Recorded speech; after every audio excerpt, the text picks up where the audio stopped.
पहले आपको एक बड़ी खबर बताएं। प्रधानमंत्री नरेंद्र मोदी ने एक्स पर पोस्ट किया है। प्रधानमंत्री नरेंद्र मोदी का ये एक्स पर पोस्ट आया है जहां वो दिल्ली वासियों से अपील करते नजर आ रहे हैं। लोगों से उन्होंने मतदान करने की अपील की है। तो इस वक्त की आपको बड़ी खबर बता रहे हैं जहां प्रधानमंत्री नरेंद्र मोदी एक्स पर पोस्ट करके दिल्ली वासियों से अपील कर रहे हैं कि वो घर से निकले और अपने मताधिकार का प्रयोग करें, मतदान करें, मतदाता अपना वोट जरूर डालें।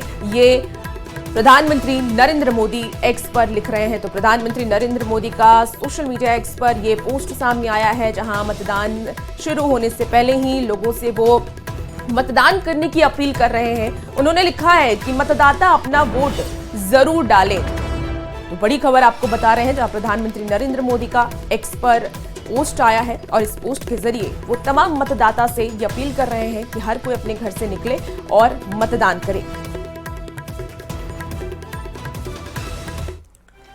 आज पीएम मोदी का प्रयागराज दौरा है। पीएम मोदी सुबह 10:05 पर एयरपोर्ट पहुंचेंगे और इसके बाद पीएम प्रयागराज एयरपोर्ट से डीपीएस हेलीपैड भी पहुंचेंगे। पीएम मोदी अरल घाट से नाव के जरिए महाकुंभ पहुंचेंगे और सुबह 11 बजे से 11:30 बजे तक संगम में पवित्र स्नान करेंगे। पवित्र स्नान के बाद पीएम मोदी 11:45 पर वापस बोट के जरिए अरल घाट पहुंचेंगे और लगभग 12:30 बजे करीब प्रयागराज से वापसी का वक्त होगा। पीएम के आगमन को लेकर के जबरदस्त तैयारियां की गई हैं।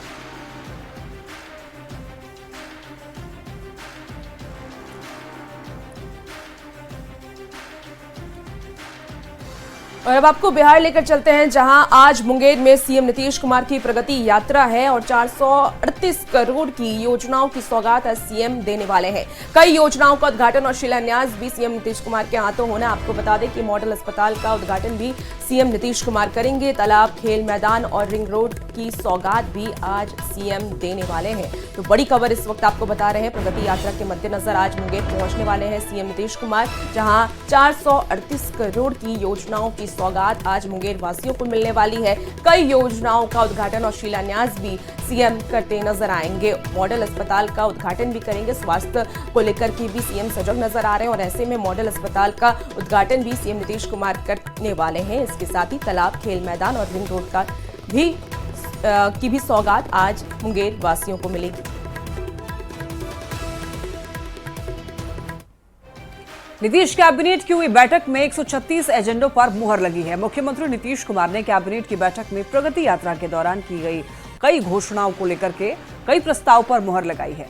बैठक में नौकरी, रोजगार से जुड़े हुए एजेंडों पर भी मुहर लगाई गई। चुनावी साल की दूसरी कैबिनेट की बैठक में सीएम नीतीश कुमार ने दरभंगा बस स्टैंड के निर्माण को स्वीकृति दे दी है। वहीं पूर्णिया में अंतर्राष्ट्रीय बस स्टैंड के निर्माण को मंजूरी दे दी गई है। इसके अलावा मधेपुरा में सिंहेश्वर मंदिर के पास पर्यटक स्थल के रूप में 90 करोड़ की स्वीकृति दी।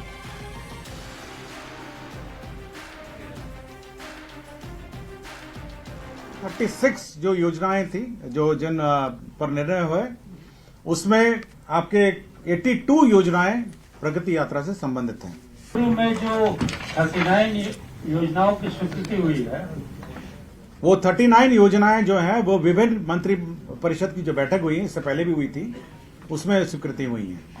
इसमें आपका नगर विकास एवं आवास में की 5 योजनाएं थी, ग्रामीण कार्य की 2 हैं, पर्यटन विभाग की 7 हैं, ऊर्जा विभाग की 4 हैं, जल संसाधन विभाग की 12 योजनाएं हैं, स्वास्थ्य विभाग की 2 हैं, मद्य निषेध उत्पाद एवं निबंधन विभाग की 1 है, राजस्व एवं भूमि सुधार विभाग की 1 है, शिक्षा विभाग का 1 है, मंत्रिमंडल सचिवालय विभाग का 1 है, खेल विभाग का 3 है, पथ निर्माण विभाग का 41 है, उद्योग विभाग का 1 है।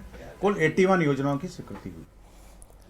बिहार में नौकरी की बहार है। सीएम नीतीश कुमार ने 6,387 युवाओं को नियुक्ति पत्र सौंपा और सीएम ने 6,341 जूनियर इंजीनियर को नौकरी की सौगात दी। आपको बता दें कि साथ ही 496 अनुदेशकों को भी नियुक्ति पत्र दिया और इसके साथ ही सरकार का ये दावा है कि नीतीश के शासनकाल में अब तक 9.5 लाख से ज्यादा लोगों को नौकरी मिली है और इस साल के अंत तक टारगेट 12 लाख का है।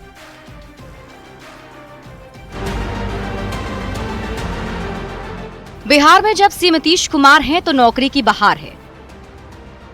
सीएम नीतीश कुमार ने फिर युवाओं को नौकरी की बड़ी सौगात दी। सीएम नीतीश ने 6,387 युवाओं को नियुक्ति पत्र दिया। विभिन्न विभाग में 6,341 जूनियर इंजीनियर को नियुक्ति पत्र दिया गया। इसके अलावा 496 अनुदेशक के पद पर भी बहाली हुई। बिहार में नौकरी पर सियासत भी खूब हो रही है। ऐसे में नियुक्ति पत्र मिलने के बाद डिप्टी सीएम सम्राट चौधरी ने दावा किया, नीतीश कुमार के शासनकाल में अब तक 9.5 लाख से ज्यादा लोगों को नौकरी दी गई है। नीतीश कुमार जो कहते हैं वो करते हैं। 5 से लेकर 2020 तक 7.5 लाख से अधिक नौकरी दिया गया और इस बार अभी तक 9 लाख से अधिक लोगों को सरकारी नौकरी देने का काम नीतीश कुमार जी की सरकार ने किया और यह टारगेट बढ़ाकर 12 लाख कर दिया। इसलिए स्पष्ट है, नीतीश कुमार जी जो कहते हैं वो करते हैं। 6,387 युवाओं को नौकरी मिलने के बाद मंत्री विजय चौधरी ने कहा, नौकरी का मतलब नीतीश कुमार। तो आरजेडी ने एक बार फिर नौकरी का क्रेडिट लेने की कोशिश की। शक्ति यादव ने कहा, नीतीश कुमार आज वही नियुक्ति पत्र बांट रहे हैं जिसे महागठबंधन की सरकार में तेजस्वी यादव ने प्रक्रिया में डाला था। वो कानूनी पेचीदगियों में फंस के उलझ गई थी, लेकिन मुख्यमंत्री जी के परामर्शानुसार हम लोगों ने पहल की और जितने सारे इसमें पक्षकार थे उन सबों की जो चिंताएं थी उसके निदान का एक समेकित स्वरूप बनाया और हम लोगों ने उच्चतम न्यायालय को अपना प्रस्ताव दिया और उच्चतम न्यायालय ने उसे स्वीकार करके अविलंब बहाली करने का निर्देश दिया और आज समझ लीजिए कि लगभग 6,500 लोग नियुक्त हो गए। नियुक्ति पत्र बांटा जा रहा है, वही नियुक्ति पत्र जो प्रक्रियाधीन कर करके तेजस्वी 17 महीने में आए। लेकिन कुछ लोगों ने कहा कि 19 की बहाली थी, तो कर क्या रहे थे 5 साल तक? तेजस्वी जी के संघर्ष और निर्णयों का प्रतिफल है कि आज नियुक्ति पत्र बांटने की ललक लगी, वरना ये तो ठेका वाली सरकार है, ठेके पर काम चला रही थी। बिहार में नीतीश सरकार युवाओं पर मेहरबान है। हर विभाग में बड़े पैमाने पर नियुक्तियां हो रही हैं। लाखों की संख्या में खाली पद भरे जा रहे हैं। नीतीश कुमार ने 12 लाख नौकरी देने का जो वादा किया था उस पर खरे उतरते नजर आ रहे हैं। नौकरी को लेकर विपक्ष क्रेडिट लेने की सियासत कर रहा है, लेकिन सरकार का साफ कहना है कि सीएम खुद नौकरी पर फैसला लेते हैं और सीएम के आदेश से ही नौकरी मिल रही है। सीएम नीतीश नौकरी देने वाले सबसे बड़े मुख्यमंत्री बन गए हैं। न्यूज 18 के लिए पटना से आनंद अमृतराज के साथ धर्मेंद्र कुमार की रिपोर्ट। राहुल गांधी 18 दिनों के भीतर दूसरी बार बिहार दौरे पर आ रहे हैं और राहुल दलित नेता स्वर्गीय जगलाल चौधरी की जयंती में शामिल होंगे। पर राहुल की यात्रा से पहले ही बीजेपी हमलावर है। पार्टी के प्रदेश अध्यक्ष दिलीप जायसवाल और मंत्री रेणु देवी के बयानों पर कांग्रेस की ओर से पलटवार किया जा रहा है। आखिर राहुल की यात्रा पर क्यों गर्म है बिहार की सियासत, समझिए इस रिपोर्ट।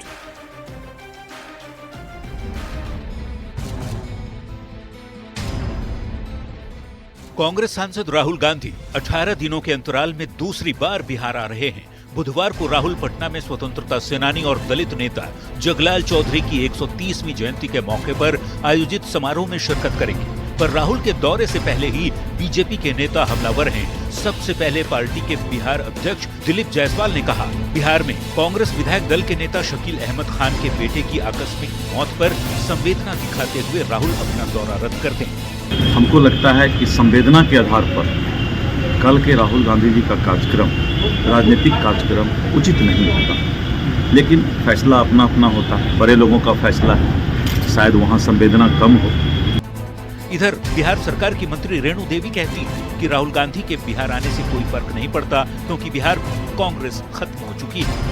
अब कांग्रेस नीचे गत में गया है और पूरी दुनिया, पूरा भारत तो ऐसे ही पप्पू जी कहते हैं, तो पप्पू जी का आना और जाना बिहार के लिए कोई माने नहीं रखता है।